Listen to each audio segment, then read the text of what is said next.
Magandang araw ka, Paramount. Welcome po dito sa ating Paramount Job Fair collaboration with the District 1 Quezon City Council 2024. So we're bringing you here today in an exciting event kasi dito po sa Paramount makakahanap po tayo ng trabaho at ito pong job fair na to is located po dito sa Barangay Paltok, Quezon City.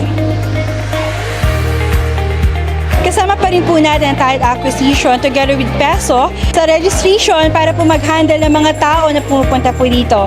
Dito rin po mapapansin po natin na meron pong binibigay na staff. Kasi dito po sa ating job fair, hindi lang po basta trabaho ang ating makikita, meron din po tayo mga pa-free foods at merienda na pupunta po sila sa waiting area po para po ready to lunch na po sila.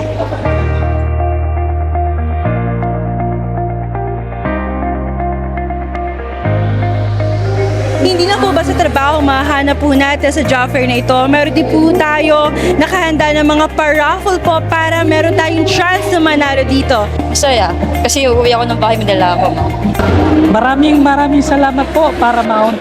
Salamat, Paramount. At ang kagandahan pa ng event na to, meron din po tayo nakahandang medic together with our Paramount nurse, Dane. Ma-hired po.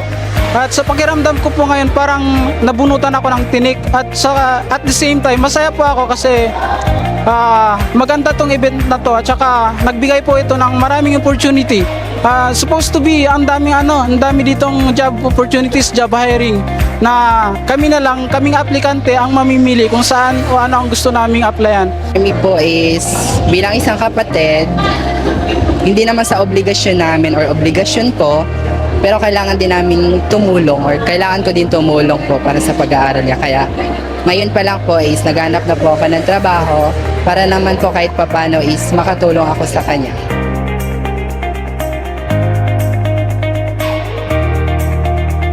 Sa masasabi po sa job fair dito, maganda yung pamamalakad tsaka ang kategory niya nakaayos.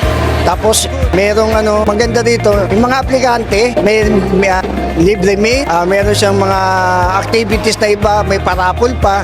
Yung maganda dito, yung sa rapol, mabunot ka maganda, may uwi ka sa pamilya.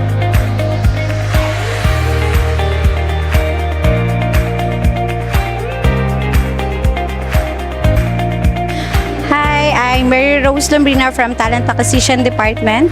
So, masasabi ko lang dito sa job fair natin, yun, masaya siya, then successful siya. Kasi lahat naman ng na-interview natin, ay lahat naman ng pumapasok ng mga applicants natin is na-proceed po sa final interview.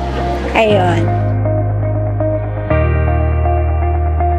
Po si HR Alfonso. So under Talent Acquisition Department po ako. So regarding naman po sa job fair, malaking pasasalamat na lang dito sa mga staff na nagtulong-tulong para mabuo tong mga event na to. So bukod sa job fair naman marami tayong events. And ayun, so far naman po is successful naman po yung naging takbo ng event. And ayun, marami naman po mga natuwa and napasayang tao natulungan. So hoping po na lahat po na nag-apply dito sa job fair natin is makapasok sa mga respective clients na in-apply nila.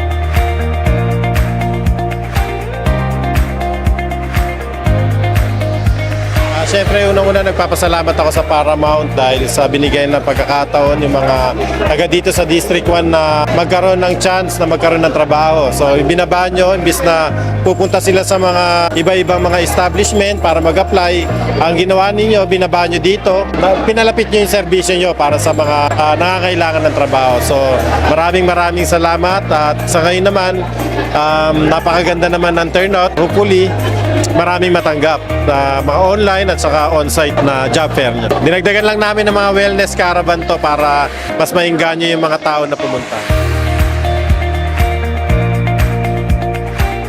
That's all for the coverage of job fair here in Barangay Paltok, Quezon City Covered Court.